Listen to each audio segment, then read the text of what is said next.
আবার দেখি বিশেষ্য বিষয়টা কি।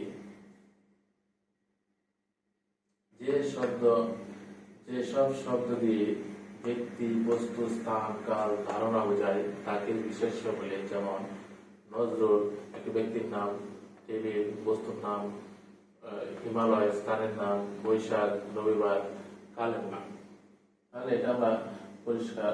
অর্থাৎ যদি আমরা সংক্ষেপে যদি বলি বিশেষ্য কি, অর্থাৎ কোনো কিছুর নামকেই বিশেষ্য বলে।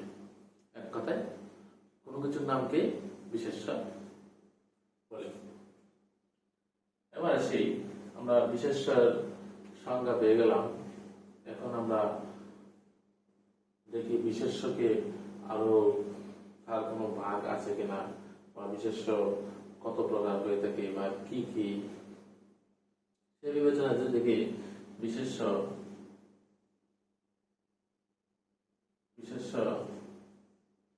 ছয় ধরনের,